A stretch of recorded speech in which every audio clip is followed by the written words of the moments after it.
How's it going, folks? CR here. And I decided I was going to do some Q&A today, so I'm going to do just that. I'll probably break this video down and set it into specific segments, so that way I can answer each question with more quality. So let's get into this. So the first question.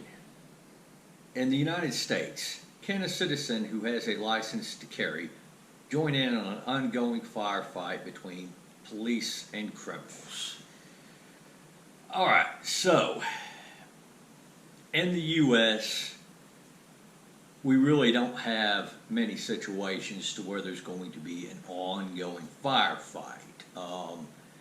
Most firefights in general don't last all that long. The one exception to that rule is if you have two large factions and they're constantly feeding reinforcements in, such as maybe a situation in Afghanistan, where you have the U.S. Army against, say, Taliban fighters. Most of the time in the U.S., situations like that aren't often ongoing firefights so much as they are standoffs. Now, with that being said, that's not a wise idea to do, because once a standoff ensues, the police generally are not going to have anybody coming around with a firearm to join in. They're going to have their own people on the ground, and if you show up there with your gun, they're going to tell you to either A, go home, or B, they're going to arrest you. Obviously, this varies state to state. And furthermore, if you do have that mentality, I hate to say it, but you're going to find yourself not having that license to carry for very long, most likely. Now, I have a license to carry in Texas. The use of force laws are a little bit more lenient in Texas than they are, say, states like California and New York, which, by the way, you definitely don't want to try that in California or New York for a number of reasons. So, yeah, there are a lot of things. You could be 100% in the moral right there and still have a lot of legal troubles. Hell, but that's the same way for just about every state. Especially if you have this mentality that your license to carry your firearm is somehow a license to go out and swap lead with the bad guys, so to speak. So, with that being said, no. I would not say that you simply having a license to carry is going to mean that you can go out and join in on ongoing firefights between police officers and criminals, and you need to drop that mentality. The reason why shall issue concealed carry came about in the first place wasn't so people could be vigilantes or anything like that. It was that we realized that, hey, people have threats that go on in their life and don't end as soon as they leave home.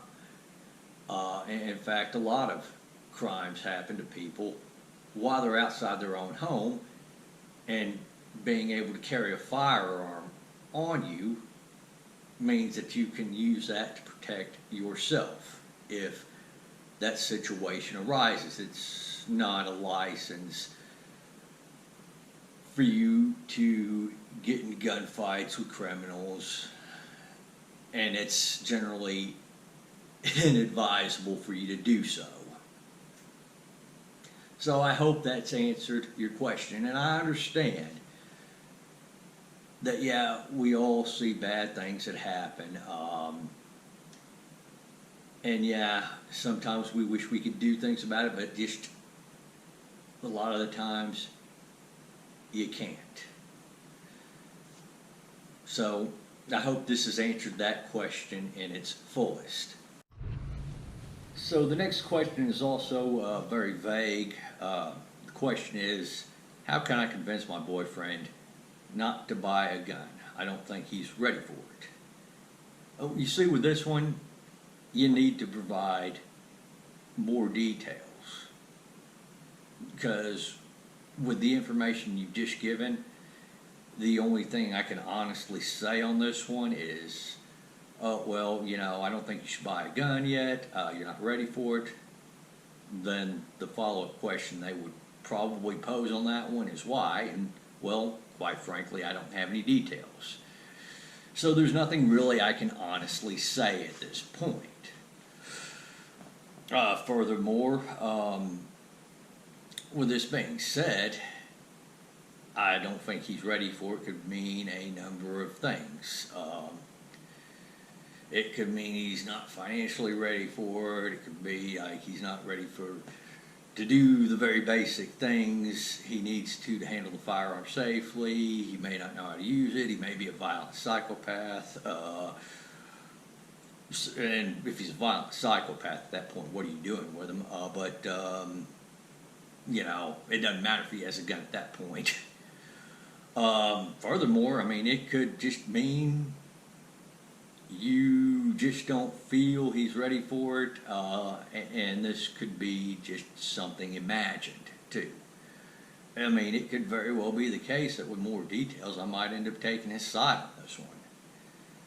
But just asking anonymously on the internet, how can I convince my boyfriend not to buy a gun? I don't think he's ready for it. It's insufficient with the details. So, there you have it. When were guns made legal in the U.S.? Well, guns were legal in the U.S. Ever since the country was founded. Now, later on in the 20th century, in fact, 1934 was our first real national legislation on firearms. The firearms have always been legal in the U.S., so I don't really know where you're coming from on this one. Now, today there are certain restrictions federally, and there are certain items you can't get federally anymore, or due to federal law, I should say. And, states have various laws that outright prohibit certain types of firearms. And that's unfortunate that they've gone that route. But as a whole, firearms have always been legal in the U.S.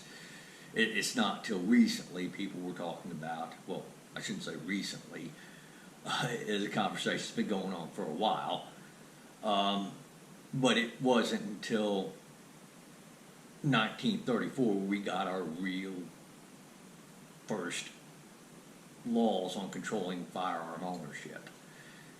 So, there you have that. When will there be a total gun ban in America? Well, I presume you mean an outright ban.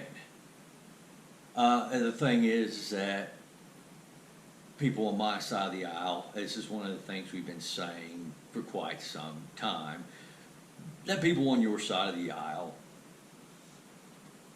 actually do want to ban firearms. However, unfortunately for you, most people on your side of the aisle also realize that they're not going to get that outright. And this actually is going to partially be an answer to the next question, but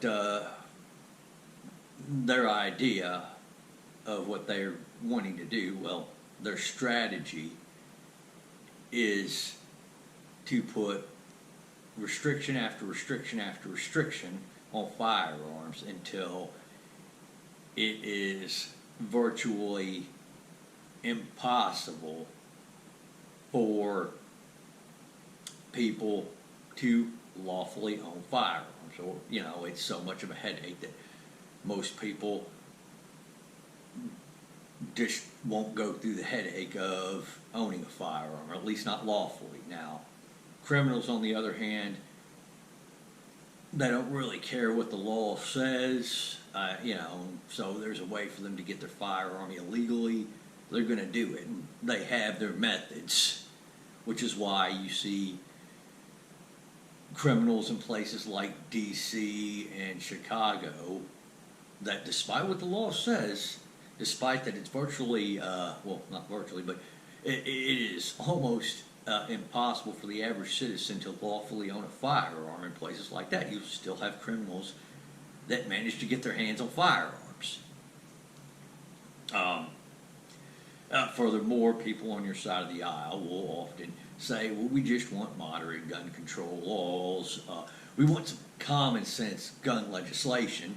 And then they'll point to places like the UK, like Japan, like Canada, and like Australia as examples, and, well, I guess guns aren't outright banned in any of those countries, but, unless you have a genuine reason, go through all these hoops to get the licenses and only are looking to get a very small selection of firearms, or to pick from a smaller selection of firearms from the U.S., you're probably not getting a firearm. And even then, even if you are willing to go through those hoops, I mean, there's no guarantee of you getting a firearm even in those cases. Well, at least not lawfully.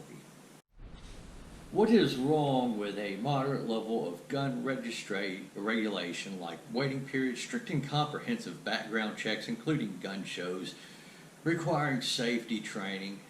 Moderate regulation may be a hassle, but is it really an infringement? Okay, so the first thing you need to do is go look at the definition of what infringement actually is. Yes, it is an infringement. But the second thing is, no, there's not moderate about that. The thing is that we already have firearm laws in this country, and every time you guys get the next firearm law you're looking at, all of a sudden the current gun laws we have are just too extreme and that we need more gun laws. And this is a game your side of the aisle plays. Furthermore, let's go on to each item. Waiting periods. Your side of the aisle has failed to show that waiting periods actually do anything to prevent crime. So again, why should we have that? It's on your side of the aisle to prove that your measures are going to be effective before we accept them. And that's at bare minimum. That's pretending we don't have a Second Amendment to begin with.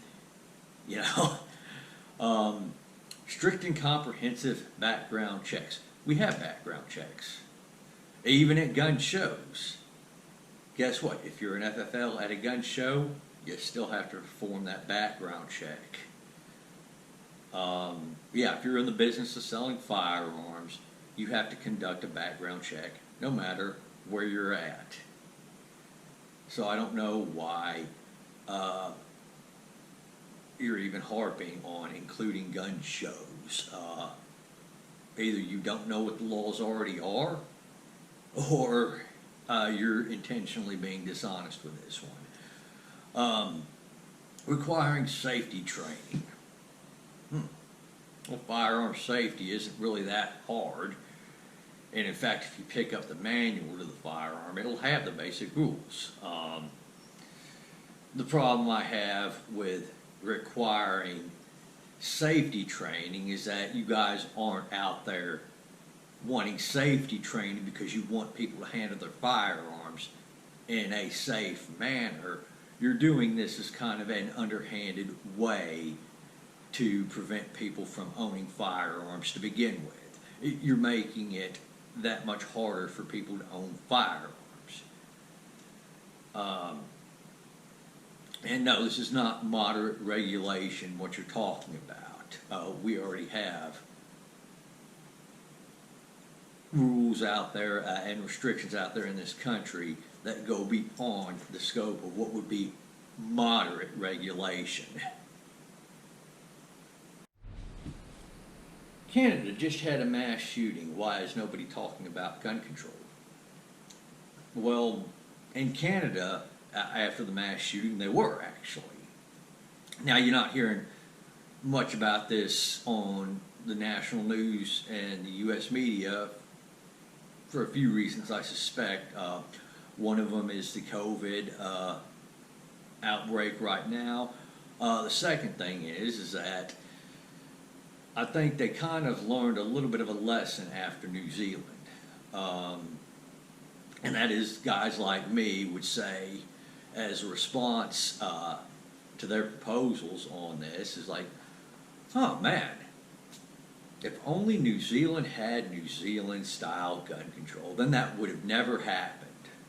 And just as a comment I posted with a news article I shared on a site on the internet, man, if only Canada had Canadian style gun control, then this would have never happened. So yeah, we point that out that, yeah, your laws, no matter how restrictive they are, don't prevent these sorts of things, you know? And I think our media here knows that if they bring that up, people on my side of the aisle are going to say, yeah, you know what, you had all these regulations and more in Canada, and that mass shooting still happened. Gee, maybe gun control is not the answer to this problem. So that's my personal theory as to why the national media here in the U.S. isn't talking about gun control this time around on the outset of that mass shooting in Canada.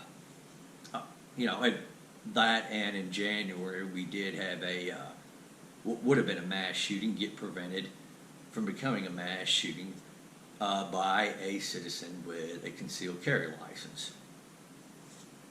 And that kind of blew that narrative out of the water there too. Don't get me wrong, I think the next time there is a mass shooting in this country, people are going to forget all about that, and doesn't matter it was a gun-free zone, doesn't matter it happened in a state like New York or California, and our media is still going to talk about how we need more gun laws. We need to use Canada as an example. Okay, so this question is, if I wore a repeal the Second Amendment, time to give up your guns t-shirt and went around in the U.S., how likely is it that I would eventually get shot? Not likely at all. In fact, very unlikely. You see, the thing is that people who are law-abiding firearm owners are just that.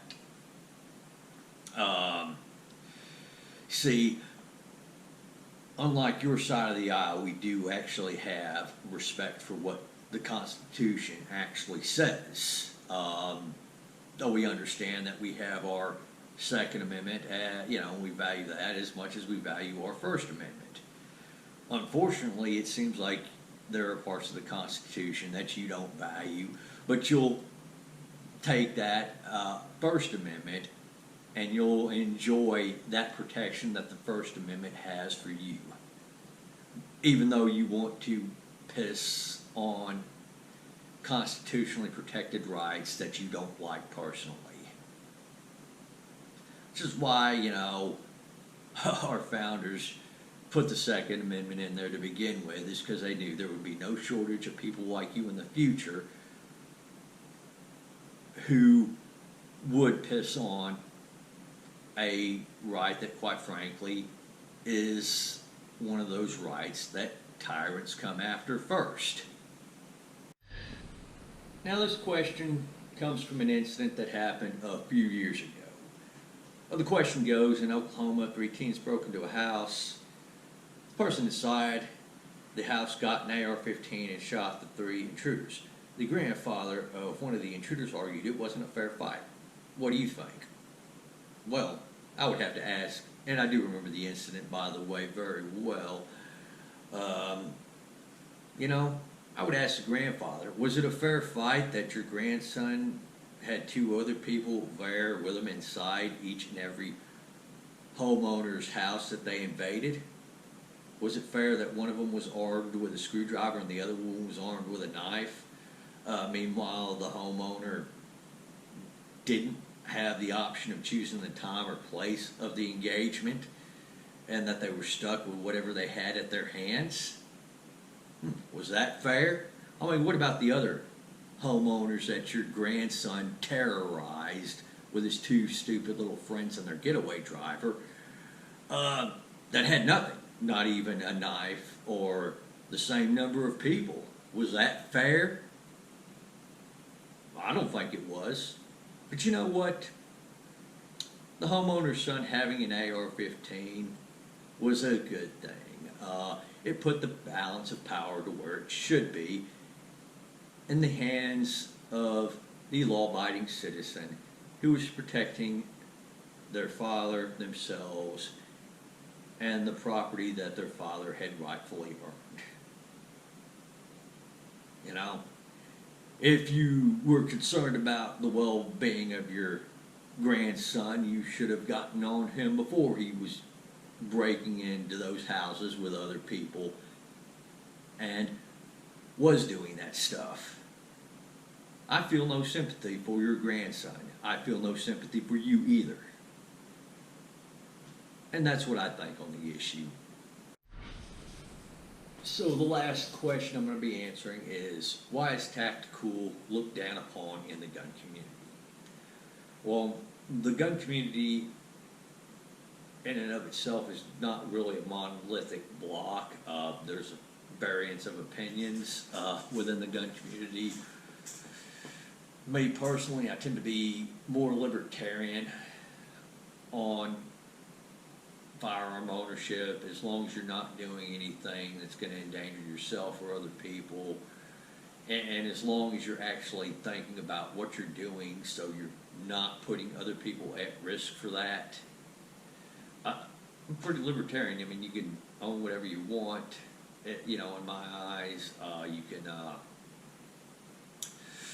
have your firearm set up however you want, you know, so long as you're not under any delusions that the firearm that you have is anything other than tactical, if that's what you're going for. I mean, shoot, I myself have firearms that I own simply because they're cool. Desert Eagle is one of them. Actually, there's another reason why I own this Desert Eagle and bought it from the place I bought it from, but that's a different story. Still, nonetheless, this firearm myself, I know it's a cool gun. I have it because it's cool. I'm under no delusions that I have it for any other purpose, but it's a novelty. You know, I'm not concealed carrying it. I'm not, in the event of a home invasion, going for this one first, you know, as a home defense gun. So, yes, I own that one mainly because it's a cool gun.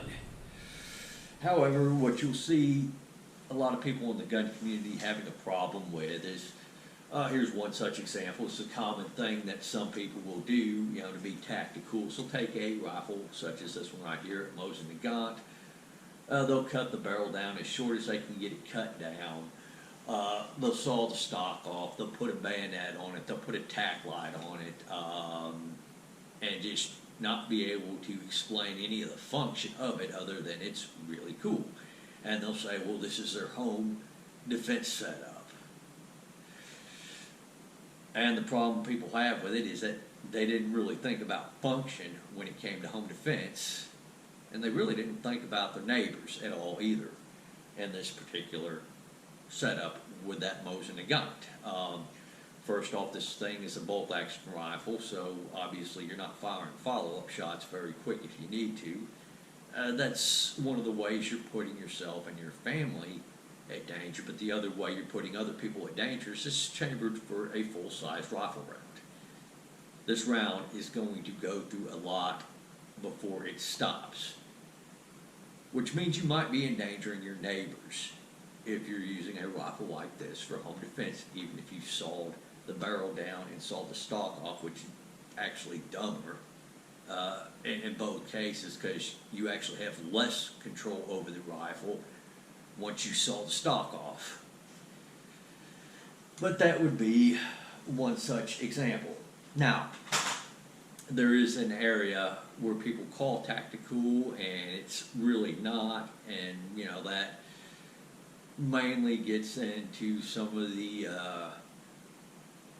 FUD type gun owners that think, well, why would you ever need an AR-15? Well, yeah, I suppose if somebody was to say, well, I got this because I saw people using this in a movie, that would be tactical. Now,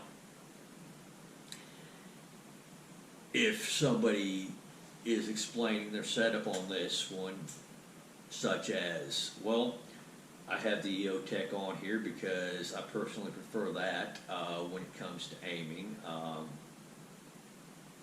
I've trained with that, so I, know that this is functional for aiming. I've got the tack light on here to make sure that I identify the home invader before I fire. I have the suppressor on here because it's going to be indoors most likely on a home invasion attempt, and therefore I want to reduce the sound and preserve my own hearing in that situation. Model in and of itself shoots an intermediate cartridge that's not as likely to penetrate. It's a more compact rifle than, say, a Mosin Nagant. And you're basically explaining functionality of it. Well, yeah, this is a very good explanation, and it falls under actual functional as opposed to just tactical.